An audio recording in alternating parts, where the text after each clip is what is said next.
Muy buenas, hoy vamos con el tema 9 de evaluación psicológica, que es las técnicas subjetivos 1, procedimientos estructurados. Nos vamos con la introducción de Feitas, habla de unas técnicas subjetivas de evaluación, que su objetivo es captar las construcciones personales del sujeto, intentando estudiar de manera sistemática la estructura de la subjetividad. Las técnicas subjetivas pueden englobar dentro de los autoinformes y también pueden incluirse dentro de la categoría de técnicas de observación. Lista de adjetivos. El listado de adjetivos que se presenta al sujeto para que se determine si pueden ser aplicadas a una persona, objetos o situaciones. Hay principales tipos de formato, según Fernández Ballesteros, que están las escalas gráficas, las escalas de elección forzada, las escalas acumulativas, las escalas de orden y las escalas de intensidad. ¿Vale? Ávila y Jiménez de la Peña, en 1991, proponen una serie de pasos para construir una lista de adjetivos. Y son unos pasos muy sencillos, ¿vale? Os lo leéis, sin más, son 7 pasitos. La lista de adjetivos ACL, de Adjective Click List, están divididas en 4 escalas de carácter general. Fácil. Modus operandi, escalas de necesidades básicas y cognitivas, ¿vale? Todo depende que permite obtener un perfil de autoconcepto, ¿vale? Fernández Ballesteros los agrupa en las siguientes, son 3. Los constructos diferencialistas, que es psiquiátricos o dinámicos de la personalidad, el estudio de estereotipos o roles sociales desde una perspectiva transcultural y estudiar las percepciones que los sujetos tienen de su entorno propias de la psicología ambiental. La lista de adjetivos de depresión de ACL. Depresión Adjective Checklist. Lubin y Coles elaboran un instrumento muy válido y fiable para valorar el componente afectivo-cognitivo de la depresión. Es una buena medida del estado depresivo y constituye bases importantes de adjetivos de las que se han servido otros listados. El perfil de los estados de ánimo, de POMS.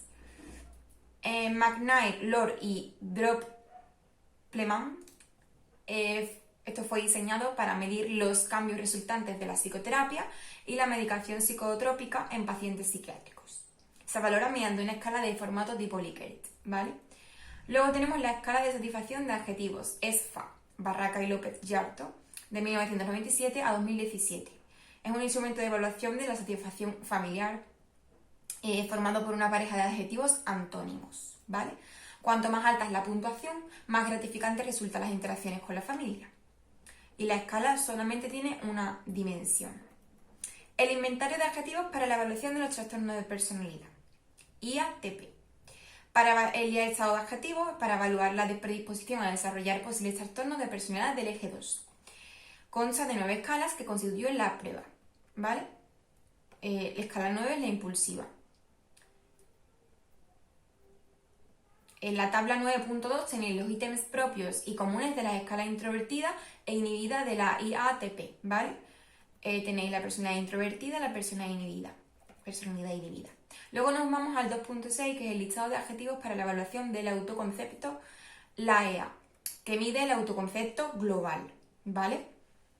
Los adjetivos que hacen referencia a 4 dimensiones del autoconcepto, que es la física, la intelectual, la social y la emocional. Han seguido el modelo de la teoría clásica de los test. Clasificación Q-SORT. Se basa en la metodología Q, propuesta por Stephenson.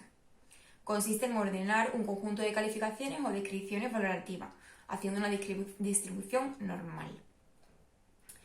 Anastasia y Urbina indican que se debe resaltar que la técnica produce datos ipsativos o idiosincráticos del sujeto. Las características más relevantes de la clasificación Q, siguiendo a Fernández Ballesteros. Pues el material depende de los objetivos del investigador y está formado por una muestra del universo de elementos. También tiene una elección forzosa y la técnica de clasificación de California, QSET o clasificación CQ es importante. También tenemos la metodología Q de Fierro y la técnica de ajustes de modelos de Bem y Funder, ¿vale? En la figura 9.2 tenéis la hoja de respuesta de la técnica Q, para que veáis cómo es. 4. La técnica diferencial del diferencial semántico. Es creada por Osgood y Coles y se sustenta en la teoría mediacional, ¿vale? Esto es así porque los conceptos contienen dos tipos de significados que se complementan. Significado denotativo, significado connotativo. El DS, que es el diferencial semántico, no es más que una medida del significado connotativo, ¿vale? Para que nos quede claro. Y luego tenemos todos los resultados de los factores más dominantes explican en mayor cantidad de varianza 3, ¿vale? Un factor principal, la evaluación, la potencia y la actividad. Muy bien. Luego tenemos la que seleccionamos un formato de aplicación y según Osgood y Cole, el formato más apropiado son las escalas bipolares con 7 intervalos de respuesta, ¿vale?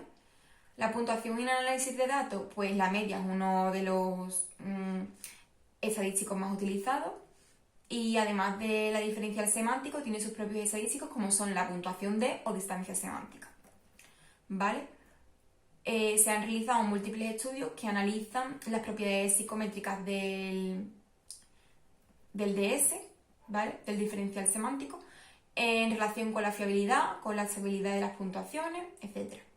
Se deben más a la influencia de ciertas variaciones de personalidad, intelectuales o situacionales. Y tiene una alta validez interna del factor evaluativo. Nos vamos al punto 5, técnica de rejilla, TR.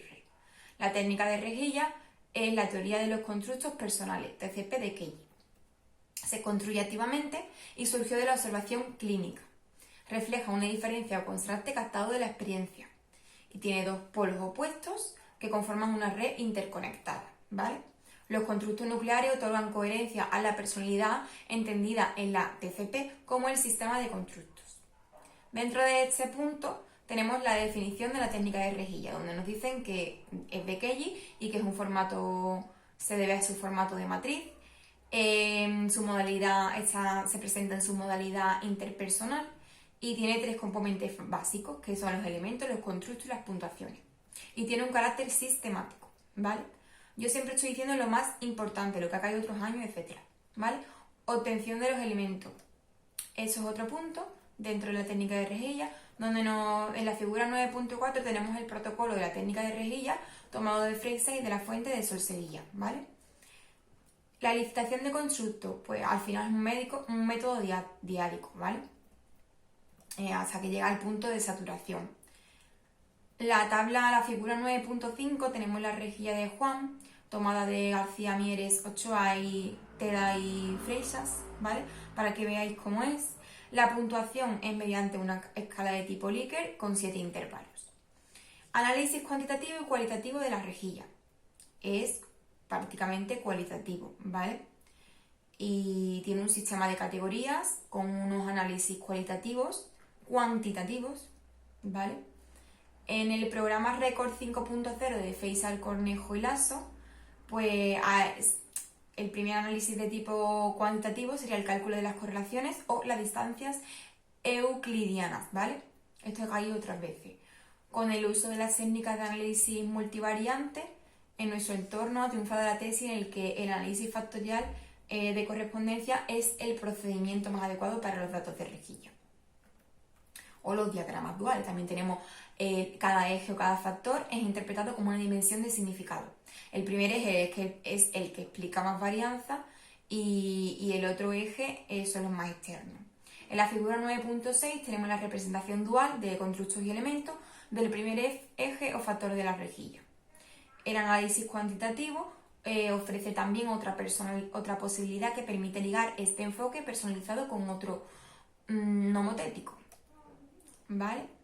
La discrepancia yo ideal, pues fluctúa entre el 0 y el 1 e indica el grado en que la persona se percibe como similar a lo que le gustaría ser. Discrepancia yo otros, grado en el que la persona se percibe como similar a los demás. Discrepancia ideal otros, grado de adecuación percibida en los otros. Esto suele caer, ¿vale? Diferenciación cognitiva, grado en que la persona construye a sí mismo y a los demás desde puntos de vista diversos. Polarización, el uso que hace la persona de puntuaciones extremas. Una alta polarización se considera otra vertiente de la rigidez cognitiva junto a la falta de diferenciación. ¿Vale? Y ahora nos vamos directamente a que un instrumento de evaluación psicológica a caballo entre lo cualitativo y lo cuantitativo, ¿vale? Al punto 6. Otras técnicas derivadas de la teoría de los constructos personales de Kelly. Neymeyer las agrupo en técnicas estructurales y técnicas orientadas al proceso. Las técnicas estructurales, dentro tenemos el escalamiento, que es una entrevista semiestructurada con preguntas que siguen una estructura piramidal y se encuentran en la cúspide de la pirámide. Un ejemplo, los valores molares. También cambia el constructo de nivel inferior, que puede ser más o menos fácil, e implicaría cambiar el orden del superior, difícil de modificar. También tenemos la flecha descendente, que se trabaja sobre pensamientos más complejos e inferencias. Consiste en determinar la cadena de inferencias que lleva al evaluado a una determinada conclusión a partir de un hecho concreto.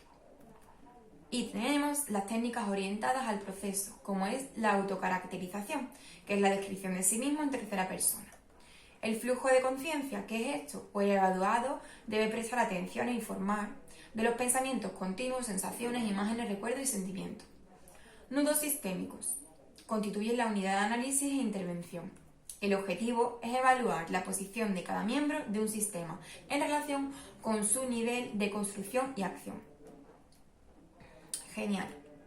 La figura 9.8 tenéis el ejemplo de nudo sistémico de Carlos y de María, ¿vale?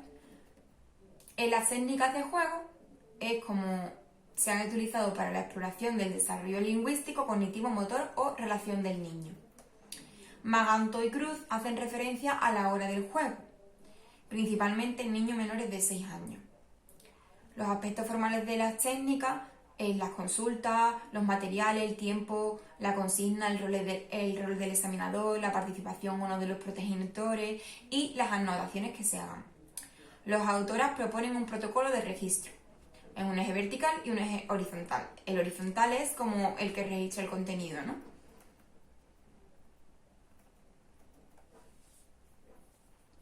En dicho contenido pues incluye con qué juegan, los materiales que utilizan, los indicadores de maduración cognitiva, psicomotora y lingüística, etc. ¿Vale? He hecho un súper resumen, así que leérselo bien todo, ¿vale? Sabéis que utilizo el manual de evaluación psicológica de María José Ramos, por si lo queréis buscar por Facebook, por los grupos, por donde sea. Un saludito, nos vemos en el siguiente.